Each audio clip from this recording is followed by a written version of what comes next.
Hello students, how are you? I hope you all are doing good. So, today's chapter is chapter number 4, that is materials, metals and non-metals. So, have you ever heard about periodic table? What is periodic table? Periodic table एक ऐसी table है जिसमें nature में जो भी elements discover किए जाते हैं उन सबको उनकी कैटेगरीज के अकॉर्डिंग उनके करेक्टरिस्टिक्स के अकॉर्डिंग उनको कैटेगराइज किया गया है. So in periodic table each element is categorized as per its characteristics. These are metallic, non metallic and metalloids और radioactive elements as well. So इनको किस किस कैटेगरी में डिवाइड किया गया है? Metals, non metals, metalloids and radioactive elements. So what is an element? Element, if a substance cannot be broken down further by chemical reactions or by cooling, heating, etc. is called an element. Element क्या है? जिसे हम किसी भी chemical reaction से या उसको गर्म करने पर उसको उसके पार्ट्स नहीं कर सकते, उसको डिवाइड नहीं कर सकते. That is an element. Now, these elements are generally classified into metals, non-metals and metalloids. These are also called alloys. So, what are metals? Metals are materials holding the characteristics of being shiny, hard, fusible, malleable, ductile, etc. यानी कि जो भी metals है उनमें क्या क्या qualities होती है, क्या क्या करेक्टरिस्टिक्स होती है. दैट आर मेटल्स शाइनी होते हैं, हार्ड होते हैं, मेलिएबल होते हैं. इन सब करेक्टरिस्टिक्स के बारे में we are gonna discuss. So first of all, physical properties of metals. Metals first characteristic is appearance. Appearance यानी कि दिखने में कैसे. फिजिकल प्रॉपर्टी क्या होती है? A physical property is any property that is measurable whose value describes the state of a physical system. यानी कि जिसको हम ऑब्जर्व कर सकते हैं. We can observe, that is a physical property. Appearance we can see very well. Appearance, metals are lustrous और shiny. Lustrous mean उनमें एक चमक होती है, लस्टर होता है उनमें. शाइनी होते हैं ऑलवेज. स्टेट, किस स्टेट में होता है? तो metals are always in solid state except mercury. Mercury क्या होता है? Mercury is found in liquid state at room temperature. Whereas इनकी हार्डनेस की बात करें हैं तो metals are hard except sodium, potassium and lead. ये क्या होते हैं? ये सॉफ्ट. जितनी भी मेटल्स होती है वो सभी हार्ड होती है, but sodium, potassium and lead जो है वो सॉफ्ट मेटल्स होती है, वो हार्ड नहीं होती है. नेक्स्ट हम मेलेबिलिटी की बात करें. Malleability mean all the metals are malleable. Malleability क्या होती है? मेटल्स कैन बी हैमर्ड और pressed into thin sheets without breaking और cracking. We can if we hammer any metal, if we take an iron nail and we beat it with hammer, what will happen? It will be flattened but not be cracked. Okay, so malleability क्या property है कि इनको metals को कितना भी हम hammer करें, इनको बीट करें, they will be flattened but not cracked. Okay, this characteristics of metal is known as malleability, and these metals which show the property of malleability, these are called malleable metals. Okay, next characteristics है ductility. Ductility means the property of metals by which they are stressed into wire. यानी कि उनको melt करके जब metals को wire में convert किया जाता है तो वो प्रॉपर्टी क्या होती है? Ductility. So all the metals are ductile. आप we can see we make wires of copper. Next, conduction of heat and electricity. Conduction means conduct करना या फिर पास करना. तो मेटल्स जो है वो कंडक्शन करती है इलेक्ट्रिसिटी का भी एंड हीट का भी. So these are good conductor of heat and electricity. Next हम बात करें डेंसिटी की, तो all the metals have high density except sodium and potassium. Metals have high density than water. If we take an iron nail, एक लोहे की कील लेंगे और उसको पानी में डालेंगे तो क्या होगा? The iron nail will be drawn. पानी में डूब जाएगी. But if we take sodium and keep it in or put it in water, then what will happen? It will float on the surface of water. Next, melting point and boiling point. What is melting point? Melting point is a optimum temperature at which a metal starts to melt, and boiling point a temperature at which a metal start to boil. So because they are hard, they are in solid state, so they take time, and that's why their metals melting point and boiling point are high. Now sonority. What is sonority? We see when we go to the temple and वहाँ पे क्या होता है, एक bell होती है, हम उसको बजाते हैं. क्या होता है? एक गूंज होती है उसकी साउंड की, राइट? तो what is that? That is the quality of metal, which is sonority. It means when a metal is hit by any other thing, then a deep resonant loud sound is obtained. This property of metal is known as sonority. यानी जब metals को किसी चीज से hit किया जाता है तो या स्ट्राइक किया जाता है तो क्या होता है, उसमें से एक साउंड प्रोड्यूस होती है जो which can be felt for few seconds. एक गूंज वाली साउंड होती है, that is called sonority. And these metal which show the property of sonority are called sonorous. So these were the physical properties of metals. Now come to the chemical properties of metals. So first आता है इसमें reaction with water. Metals react with oxygen and form metal oxide, which are basic in nature.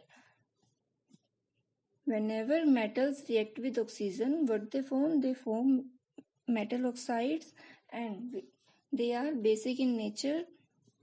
As an example, if we take magnesium, that is metal, plus oxygen, what they will form? By reacting, they will form magnesium oxide. Next, reaction with water. Metals react with water to form basic oxides or hydroxide and release hydrogen gas. जब भी metals water से reaction करेंगे तो क्या होगा, एक hydroxide compound बनाएंगे plus hydrogen gas को रिलीज करेंगे. लाइक सोडियम हमने लिया प्लस H2O करेंगे, वाटर से रिएक्ट करवाएंगे तो सोडियम हाइड्रोक्साइड प्लस H2 बनेगा. Reaction with acids. जब मेटल्स की रिएक्शन होती है एसिड के साथ में तो they form salts and release hydrogen gas. Like we took sodium plus hydrochloric acid HCl, इसकी रिएक्शन करवाएंगे तो NaCl which is sodium chloride and it's commonly known as common salt which we use in our houses and plus hydrogen gas. Displacement reaction. What is displacement reaction? Displace mean एक जगह से दूसरी जगह पे उसको हटाना, एक जगह से हटाकर दूसरी जगह पे शिफ्ट करना, दैट इज डिस्प्लेसमेंट. सो हमें पता है कि हर एक एलिमेंट की रिएक्टिविटी जो होती है वो सबकी अलग अलग होती है, किसी की कम होती है तो किसी की ज्यादा. तो इसके according when a less reactive metal is displaced by a more reactive metal, from its compound, then its reaction is called displacement reaction. जब एक लेस रिएक्टिव मेटल को या एलिमेंट को जब एक हाई रिएक्टिव एलिमेंट या मोर रिएक्टिव एलिमेंट जब displace करता है उसके कंपाउंड से, तो ये रिएक्शन क्या होती है? Displacement reaction. लाइक जिंक की रिएक्शन जब कॉपर सल्फेट से करवाई जाती है तो क्या बनता है? Zinc sulphate plus copper. Zinc ने क्या किया? कॉपर को उसके जगह से उसके कंपाउंड से डिस्प्लेस किया. It means zinc is highly reactive metal and copper is less reactive metal. Next, corrosion. What is corrosion? Have you seen rust on iron? That is a form of corrosion. So corrosion means the process of slow conversion of metals into their undesirable compounds, usually oxides होते हैं ये, by reaction with moisture and other gases present in the atmosphere is called corrosion. यानी कि क्या होता है? जब कोई भी मेटल एटमॉस्फेयर में जो ऑक्सीजन प्रेजेंट है और जो मॉइस्चर प्रेजेंट है इसके कांटेक्ट में आता है तो एक नया प्रोडक्ट की फॉर्मेशन करना स्टार्ट कर देते हैं. जैसे आयरन की ही हम बात करें तो आयरन पे रस्ट यानी कि जंग लगना स्टार्ट होती है. वो किस वजह से होती है? जब आयरन एयर में प्रेजेंट मॉइस्चर के कांटेक्ट में आता है तो इस पर रस्टिंग होती है. इसी तरह से हम देखें कॉपर के, अगर यूटेंसिल्स हम देखें, कॉपर के बर्तन पे एक ग्रीन लेयर बन जाती है तो वो क्या है? वो है कोरोजन. और सिल्वर ज्वेलरी हम देखें तो उसमें ब्लैक पॉलिश हो जाती है, ऊपर ब्लैक लेयर आ जाती है सिल्वर पे. That is also an example of corrosion. So prevention for corrosion. इस कोरोजन को कैसे हटाया जा सकता है या कैसे कम किया जा सकता है? तो उसके लिए पेंटिंग की जा सकती है, ऑयलिंग, गैल्वेनाइजेशन मीन जिंक की कोटिंग. अगर हमें कोई यूटेंसिल है that is made up of iron और any other metal, then we can coat it with zinc, so it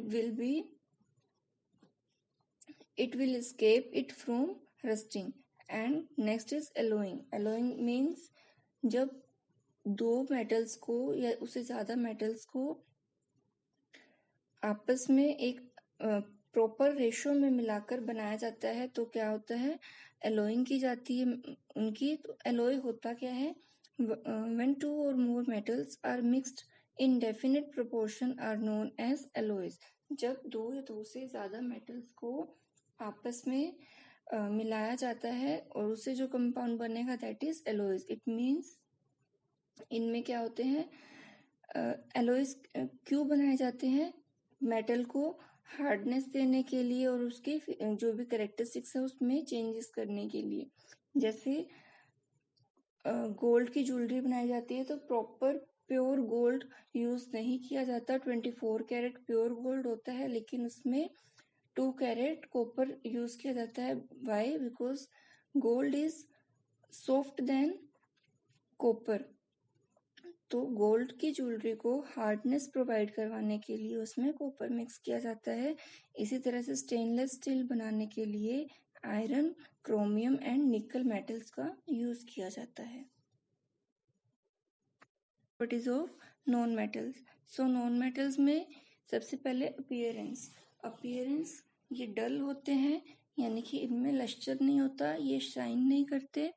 लेकिन डायमंड की हम बात करें which is a form of carbon that is shiny in appearance. Next state, metals were found in only and only solid state except mercury, but non-metals are found in solid, liquid or gas state. Next, hardness. These are brittle. What do you understand by brittle? Brittle means if we hammer a non-metal, it will be broken down into pieces. Means अगर हम एक non metal को पीटेंगे, beat करेंगे या फिर hammer करेंगे तो क्या होगा, वो छोटे छोटे पीसेस में टूट जाएगा. Malleability means non-malleable because they are soft or they are brittle, so they cannot be hammered to foam or to convert them into thin sheets. Next, ductility, so they are non-ductile. Conduction of heat and electricity, they are bad conductor, they cannot pass heat or electricity through them. Density is low. Melting and boiling points are low because they are not hard. Sonority is absent because they are not that much solid than metals. As metals, next हम बात करें chemical properties की, तो non metals की chemical properties में first है reaction with oxygen. So non metals react with oxygen and form non metallic oxides which are acidic in nature. जब non metals oxygen से रिएक्ट करते हैं तो ये क्या बनाते हैं, वही नॉन मेटेलिक ऑक्साइड्स बनाते हैं जो कि एसिडिक नेचर के होते हैं. लाइक कार्बन प्लस ऑक्सीजन करेंगे तो carbon dioxide. But non metals do not react with water and acids. Now, uses of metals and non-metals. So there are too many uses of metals and non-metals. First of all, we will talk about uses of metals. So for making electronic wires, as we use copper wires. Next, in making automobiles like machines, जो भी automobiles है उसमें like machines, ओवन्स और other जो भी gadgets है, industrial gadgets है, इन सब में मेटल्स का यूज किया जाता है. नेक्स्ट, मेटल्स के बर्तन बनाए जाते हैं, जैसे कॉपर के बर्तन, आयरन कंटेनर्स होते हैं, ये सब. Next, mercury is used in thermometer. In making jewellery बनाने में यूज किया जाता है. गोल्ड, सिल्वर, इन सब का यूज किया जाता है. Next, sodium metal produce sodium chloride and other products which are used in our daily lives. Sodium से क्या बनता है, sodium chloride which is common salt, and other products like sodium carbonate, sodium bicarbonate, these can be used in our daily life. Whereas uses of non-metals, so for medicinal purpose, like copper, chlorine, sulfur, iodine, these all are used in medicines. Next, in making explosive and crackers, sulfur is too much explosive in nature, so it is used in making crackers or explosives. Next, non metal oxygen जो है सबसे important and essential है अपनी life के लिए, because it is important for respiration. Next, in fertilizers में non metals का use किया जाता है, like potassium, phosphorus, etc. Then graphite is used in pencils, and chlorine and fluorine are useful for the water purification purpose. Instead of these uses, there are other too many purposes or uses are there of metals and non-metals. So it was all about today's session. I hope you understood all the matter I have told you. So if you understood everything, so like, share and subscribe the channel. Thank you.